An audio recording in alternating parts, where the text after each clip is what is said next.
Alors on a tous vu les merveilleuses photos d'Emmanuel Macron plus stock que Cédric Dombé et Baki réunis, mais nous, sur Actu Réfractaire, on voulait rendre hommage à un vrai boxeur qui agit pour les autres. Et on parle là évidemment de Christophe Détinger, celui qui avait défendu une meuf qui s'était fait tabasser par les gendarmes pendant les Gilets jaunes et qui est enfin libéré de son contrôle judiciaire depuis quelques semaines. Et lui, au moins, il a pas photoshopé ses muscles. Bonjour à toutes et à tous, nous sommes le vendredi 22 mars 2024, vous regardez Actu Réfractaire, pensez à vous abonner et on passe direct aux actus générales. Et on va commencer avec le ministère de l'économie qui a reçu une visite surprise de la commission des finances du Sénat. Cette visite, elle s'est faite suite à l'annonce du déficit public de 5,6% communiqué par voie de presse, alors que Bruno Le Maire, lui, il avait plutôt promis un déficit de 4,9%. Donc les sénateurs, ils sont un peu, tu sais, furibonds de ne pas avoir été prévenus à l'avance, et du coup, ils ont inspecté comme ça le ministère du renflement brun, et ils ont trouvé quand même pas mal de trucs, notamment le fait que le gouvernement avait une gestion totalement calamiteuse du budget, avec des dépenses qui n'arrêtent pas d'augmenter. Donc pour eux, les 10 milliards d'économies voulues par le ministère de l'économie, ne sont qu'un cache-misère et d'autres économies vont devoir suivre jusqu'en 2026. Seulement, les économies dans les secteurs de la santé, de l'éducation, de la protection sociale et en matière écologique risquent de coûter de plus en plus cher au long terme. Bruno Le Maire, il commence donc là à être un peu isolé politiquement. Macron, il ne le convie même pas dans ses sorties entre mecs comme à Marseille récemment. Il ne lui fait même pas confiance pour devenir Premier ministre alors que le gars, il se rêve déjà président en 2027. Est-ce qu'il serait pas en train de nous faire une Manuel Valls aiguë, le petit Bruno là? Dis-moi ce que t'en penses par commentaire. On s'en va du côté de Rio de Janeiro où il fait 40 degrés mais ressenti 62,3 degrés Celsius et ça c'était dimanche dernier. La faute à une canicule forte mais surtout à un taux d'humidité dans la région qui avoisine les 50 à 60%, ce qui rend totalement invivable les fortes températures. Le phénomène El Niño est particulièrement important en 2024 et il porte une des responsabilités de cette hausse des températures. Et après un épisode caniculaire, tu as Rio de Janeiro et une large partie du Brésil qui sont en proie maintenant à des pluies diluviennes, ce qui va causer beaucoup d'inondations et peut-être même plus qu'en janvier. Et bien sûr, on a donné des explications météorologiques de différence de température d'El Niño machin, mais il faut aussi se rendre compte que ça arrive parce que tu as une hausse globale des températures due à l'activité humaine avec les industriels, les guerres et tout le tatouin. D'ailleurs, en parlant de guerre, il y a une petite actu là-dessus, c'est que tu as eu 36 avions militaires chinois qui se sont approchés de Taïwan cette semaine. Et tu as même 6 navires de guerre qui sont entrés directement dans les eaux taïwanaises. Ces incursions, c'est la réponse chinoise à la tournée européenne de la future vice-présidente de Taïwan qui prendra ses fonctions le 20 mai. Les dirigeants de l'État chinois souhaitent toujours récupérer Taïwan alors que le gouvernement taïwanais en place revendique son indépendance vis-à-vis Pékin. Du côté français aussi, les velléités belliquistes continuent. Le chef d'état-major des armées Thierry Burkhardt a encore indiqué hier que la France pourrait s'engager en Ukraine au-delà des livraisons d'armes. Sous-entendu, l'armée française pourrait être envoyée directement en Ukraine. Alors que selon le même Thierry Burkhardt, le gouvernement Zelensky lui-même ne réclame pas l'envoi de troupes au sol. Mais la guerre en Ukraine, comme toutes les autres guerres étant une machine à profit gigantesque, l'occasion est trop belle de poursuivre, voire d'intensifier le conflit, parce qu'il faudrait pas que les petits industriels de guerre français se retrouvent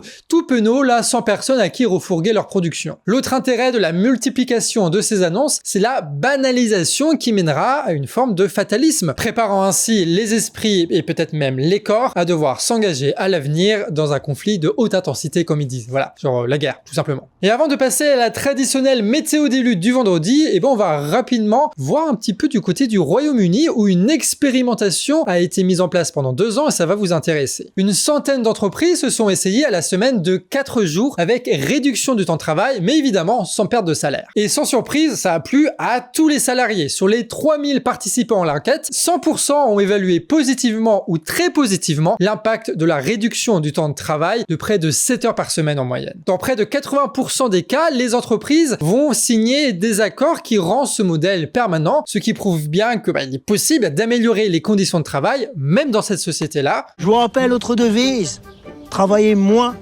pour gagner plus.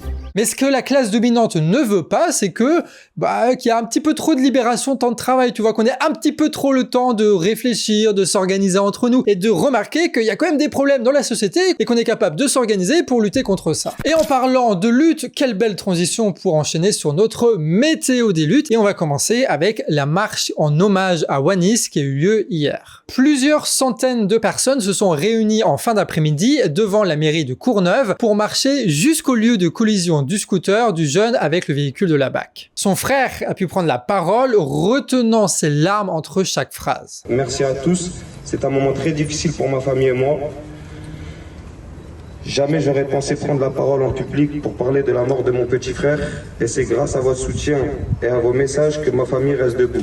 La marche a aussi eu une pensée pour Ibrahim, passager du 2 roues qui est aujourd'hui grièvement blessé. Celui-ci s'est d'ailleurs exprimé par téléphone sur France 3 Île-de-France et au moment de son interpellation, il a entendu les policiers se vanter d'avoir réussi le pare-choquage, prouvant là encore qu'il y avait bien une volonté de stopper les jeunes de cette façon. La famille, elle a indiqué vouloir obtenir justice et qu'elle ne s'arrêtera pas tant que la police assassine des jeunes en France. Du côté des agriculteurs, la lutte continue avec plusieurs actions qui ont été menées cette semaine. À Périgueux, des déchets ont été déversés devant la cité administrative pour protester contre le retard des aides de la PAC malgré les promesses de Gabriel Attal. Les députés du Tarn ont eux aussi eu des visites nocturnes d'agriculteurs pour redécorer gentiment évidemment dans la bienveillance et la bonne humeur les devantures de leur permanence. Du côté de Pau, les agris ont bloqué pendant 9 jours le site de Total Énergie avant d'être totalement chassés par quelques 280 CRS et 4 canons à eau. Voilà. C'est ce qui arrive quand on touche aux multinationales françaises. Toujours dans le thème de l'agriculture, Fanet nous a contacté sur actu@lecanardrefractaire.org pour nous parler d'un projet de gigaferme dans la Drôme. Ces projets pourront exploiter près de 143 000 poulets en simultané, de quoi évidemment alimenter les besoins de défense de Gérald Darmanin. Arthur et ses collègues nous ont aussi contactés pour nous parler de leur journée de grève dans leur collège en Seine-et-Marne. La grève s'est tenue mardi dans toute la France contre la réforme du choc des savoirs qui prévoit de trier les élèves en fonction de leur niveau en maths ou en français. Arthur et ses collègues, depuis leur piquet de grève, ils ont croisé d'ailleurs par hasard le chemin du préfet, qui tenait une réunion sur l'égalité des chances. C'est rigolo. Et ça dans un bâtiment qui était juste à côté du collège. Et du coup, devant la mobilisation des professeurs, le préfet, il est parti par la petite porte de derrière pour éviter de se faire conspuer. Et toujours dans l'éducation nationale, tu as les assistantes de services sociaux qui se sont mobilisées aujourd'hui à Paris et elles se sont organisées à travers une boucle WhatsApp qui a réuni près de 3000 assistantes sociales selon nos sources à nous, soit quasiment la totalité des AS de l'éducation nationale. Et on termine un petit peu dans la bonne humeur avec une lutte festive qui a eu lieu ce week-end à Marseille. Le désormais traditionnel carnaval de la Plaine s'est tenu dimanche, et ça malgré l'interdiction de la préfecture, et ça a quand même réuni 9000 personnes. Voilà. Nous, à Guingamp, on est 300 et c'est pas mal. Celui-ci, il a été organisé pour dénoncer ce qu'on appelle la gentrification, c'est-à-dire l'embourgeoisement des quartiers marseillais et le pullulement des Airbnb, particulièrement dans le centre-ville. Sachant que Marseille, c'est l'une des rares villes de France où le centre-ville n'est pas habité que par des bourges. Si, je vous jure, ça existe. À Marseille, ça existe. Je suis désolé, ça existe. Sauf que, évidemment, avec les Airbnb, ça devient bien plus rentable de faire du Airbnb que de louer à des prolos, ce qui fait que, petit à petit, les prolos sont chassés vers les périphéries. Et d'ailleurs, la tenue d'une épreuve des Jeux Olympiques dans la cité phocéenne, ça risque pas d'améliorer la situation des Airbnb, de la gentrification. Et c'est pour ça d'ailleurs que les différents chars qu'il y avait lors de ce carnaval, ils avaient pris comme thème les Jeux Olympiques. D'ailleurs, en parlant de ça, on peut enfin vous annoncer officiellement la sortie sur Actu Réfractaire d'un nouveau format qui va être centré sur les Jeux Olympiques. Alors parce qu'entre toutes les actions, tous les scandales et tous les trucs qui sont pas prêts, il y en a des choses à dire et ça va pas s'arranger avec le temps. Donc nous, on sera là avec ce format pour vous raconter tout ça du début jusqu'à la fin des Jeux Olympiques. Et pour pérenniser tous ces formats sur Actu Réfractaire et sur Canard Réfractaire, on a besoin de vous puisque nous sommes totalement indépendants financièrement et que là, on aimerait bien embaucher une 13e personne pour gérer un peu les trucs de prod et compagnie. Du coup, si vous voulez nous aider à nous développer, à nous soutenir dans notre indépendance, dans notre travail militant pour faire de nous votre média de révolte, vous pouvez nous soutenir directement sur notre cagnotte Hello Asso, sur Tipeee, par chèque, par virement. Tout est disponible en description. On se retrouve donc à demain pour notre épisode spécial Jeux Olympiques. C'était Pixel au montage, Ellie à l'écriture et on se retrouve demain pour une vidéo sur les Jeux Olympiques. Des bisous.